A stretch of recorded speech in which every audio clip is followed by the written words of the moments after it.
Hello, I'm David. Hi, I'm Julie. Now we're going to do a review of Captain Flip by Play Punk Games. This is for 2 to 5 players, ages 8 and up. It takes about 20 minutes to play. Hopefully you've had a chance to check out our how to play and playthrough. So we'll give a quick overview, and then our rating, and then the reasons for our rating.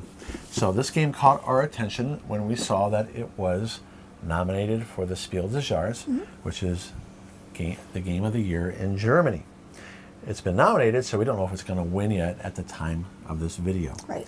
So this is a score the most points game, where you're going to draw tiles, lay them on your ship, and you'll get a chance to push your luck. You can, when you draw a tile, you only get to look this one side, and you can decide whether or not you want to keep that side or flip it, and that's where you get a little bit of push your luck. It's also a memory because there's the monkey here that can flip things over, and if you remember, if something was on one particular side, you can flip it back to the other. Now you'll see that you have a board here with an A. There are 3 other boards you can play. There's the B side, the Kraken, and you see there's different things here that happen at the top. Here is the island board, and looks like a broken ship. That's what it looks like. It explains what each side is, the raft. So it shows you, like for instance on the Kraken board, it's a race. The first player to fill up that column will get only 0 coins because there's only 2 spots in that column. And then the X and Y. So in other words, first one to fill up this column with crew will get 6 coins. The second, third, fourth, and possibly 5th player will get 3 coins. Here, though, because it's so short, the first player gets 0, and all other players get 2. Now, why does it matter about the columns? Because the game ends when 4 columns are filled by any one player, and there's 5 columns here. If you want to know where that rule is, we missed that rule. It is in bold.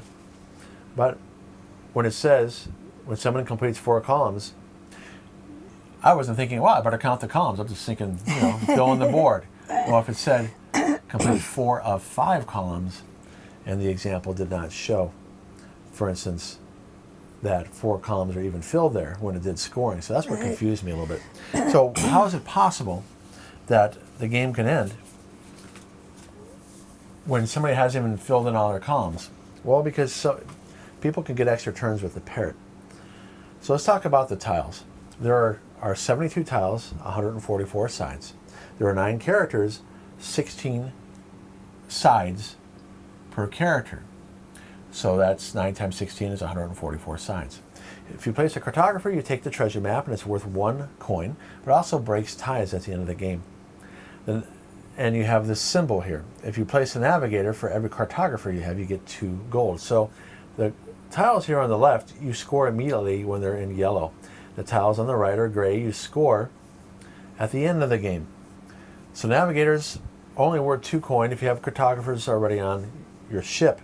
If you place a navigator first and no cartographers are there, you don't get any points. The cook gets coins for every crew member in their row, including the cook itself. The gunner is worth 5 gold, and this is, you get a little bit of push your luck here. If you get 3 gunners, you lose the game immediately. However, the monkey can turn tiles over. So you can place a gunner, get the 5 gold, and then later on get a monkey and flip the gunner over. Sometimes, though, you can place a monkey and flip something over to a gunner and mess yourself up that way. Now, if you don't want to flip something over, just place the monkey in a spot where there's no tiles next to it. So, for instance, I have crew over here. If I put the monkey over here, nothing's going to get flipped over if there's no crew members next to it. At the end of the game, the parrot, you lose 1 point for the parrot because you got an extra draw for the parrot. Swabbies, for every swabby you have in a column. So if you have a swabby in each of the 5 columns, you're going to get 25 coins. It doesn't matter if you have 2 swabbies in the same column. They have to be in different columns. If you have 4 swabbies, you'll get 16 coins. The carpenter is worth 3 coins if there's no gunner in its row or column. The lookout is worth 4 coins, and it says it quite clearly here, but at first we didn't play it correctly. We thought the lookout had to be at the top of every column. No, it just needs to be above the crew member. So you could have a crew member here and the lookout here. At the end of the game, the lookout is the highest crew member in that column. You would get the 4 points. So we'll just do a quick little sample here of how it plays. Okay. So whoever goes first is the one with the pirate flag. So I drew. Notice I don't know what's on the other side. I like to have my cartographers early. I can put them here, here, here, here, or here. I'm going to go here so I can try to get that 3 gold sooner than later. Now Julie goes.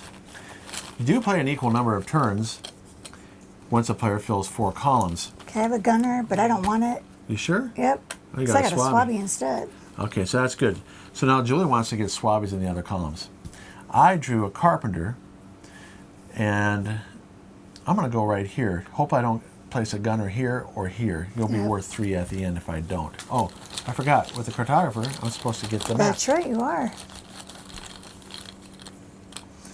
Okay, I have a cook, and that's only going to give me 2 coins. So I'm gonna, if you place it here. If I place it there. But I'm going to swap it. Hang on, you can put it here, here, or here. This is even better.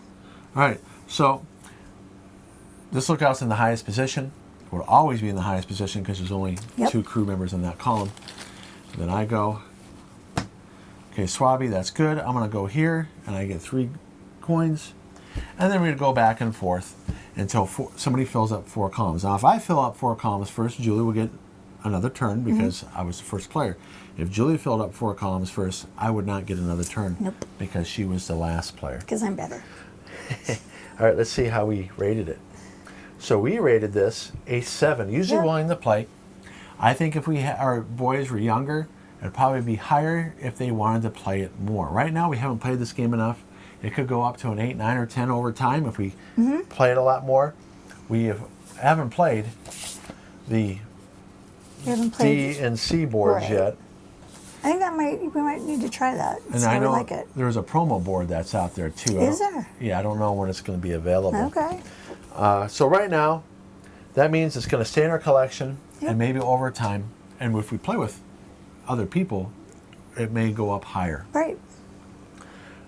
So why did I rate it a 7? Well, it's a pleasant family weight, push your luck, tile placement, memory, score the most points, race game.